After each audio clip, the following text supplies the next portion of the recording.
Why do you play video games? On the surface, it's a pretty simple question that I'm sure we all have different answers to. We probably have multiple answers. And for me personally, those answers can get pretty complicated depending on how honest I want to be with myself.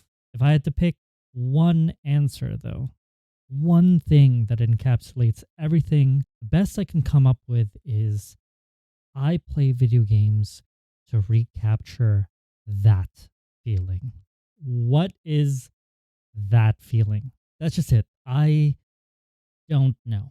I do, but I also don't.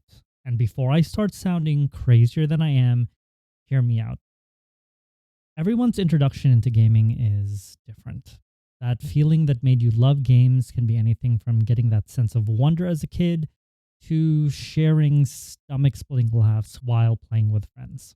That feeling, those moments that could only happen through the medium of video games, is what I chase after. I'm older now, and it's hard and only getting more difficult to get those moments. Gaming has changed, and so have I. We're all well versed in the language of gaming now. We're disappointed when there isn't anything behind a waterfall, and that's not even going into how turbulent that actual industry is. When talking about games, I often bring up my core games. It's probably more accurate to say that I can't shut up about them. Core games are the games that have made such an impact on me that it's changed my outlook on games in one way or another. The way I see and approach all other games. It's probably been over a decade since a game has been impactful enough, special enough, to not only capture that feeling, but to establish itself as a core game for me. Clair Obscur Expedition 33 is that game. I don't know how to go about conveying how meaningful Expedition 33 has been. I want nothing more than to sit you down and analytically explain everything that makes this game great to me. But logically explaining something that is fundamentally emotional seems wrong. I could just say Clair Obscur is one of the best games I've ever played, and I think everyone should play it. That is the most raw, most honest statement I can make, and yet I'm not happy with it. It just doesn't seem enough. I'll be honest, this whole video boils down to me trying to find the words to convey something deeply personal. I was visiting my cousins one summer when they introduced me to the game that made me fall in love with gaming, Tales of Symphonia. It hooked me to the point that when I got back home, I managed to beg my stereotypical Asian mother to let me spend my own money to buy a GameCube and a copy of Symphonia. I watched all the scenarios with the characters and was so invested in Lloyd and Colette's journey alongside the growth of the rest of the cast. Getting stuck on the sylphs and having to farm levels in that temple, getting the pop-up to insert disc 2, buying the official strategy guide after beating the game for the first time and seeing how much I missed only to play it again. I talk about this not just to reminisce, but to try, even if poorly, to help you relate it to your own personal gaming experience, to encapsulate that feeling. In recent years, I've become more hyper aware of how I play video games. In our current landscape, games are so easily spoiled and hyper optimized that the joy discovery is stripped before it's even released. I'm in no way condemning anyone who does this, by the way. I've done my fair share of trying to get the, quote, perfect start or things I wish I knew before hopping onto a game. I realized that I was robbing myself of exactly the experience I was chasing after.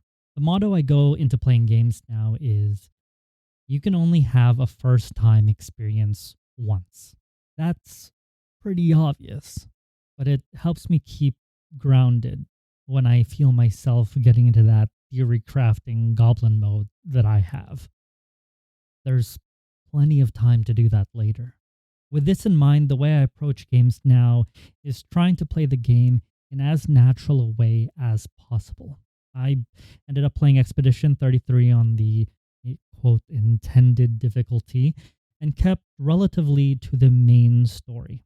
I did fully explore any areas I did visit to the best of my ability, though I'm sure I missed many secrets, and I didn't grind enemies. I would full clear the map, but I wouldn't re-kill any mobs if I had to rest at a flag. In this way, in my mind, I would be playing the intended difficulty and pace that the developers wanted for the main campaign.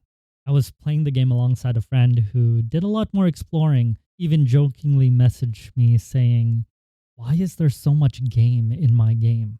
Despite that, we did end the game within 10 levels of each other, although he was still much stronger at the end, especially watching him face the last few bosses. The last fight alone took me almost 2 hours of attempts. After the fight, I had joked that I beat Melania faster than this, and while I do admit partial skill issue, I could have made it a bit easier on myself, but the masochism one, I mean, thematically, it just made sense. I want to be careful about how much I say about my playthrough, since saying too much would go against everything I've been trying to get across at this point. And at the end of the day, how I played isn't important. I don't think I'm alone in saying that a part of why I play video games is to relive that feeling.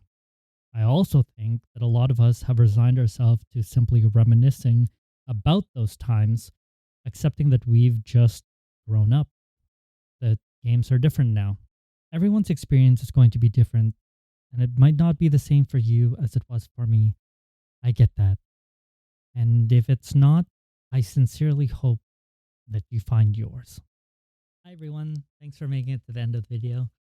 Some of you already know I only really make YouTube videos to vent out my brain when it gets really messy in there. So I hope somewhere in all of that, I could get my feelings across. You guys could take something away from it or relate in some way. If you could, I succeeded. I don't word so good, so that's a victory for me. Um, I used this was the only footage that was like not spoilery because it's really not even part of the game. And so hopefully that was okay. I really couldn't record anything that I felt would be non-spoilery except for like prologue stuff, which I'm sure you guys have seen so many prologue uploads, so I didn't want that. But anyway, thank you again so much. Thanks for the support as always. I will return back to my Gremlin Cave over on Twitch, so I hope to see you guys there. And as always, I'll see you guys in the next one. Peace.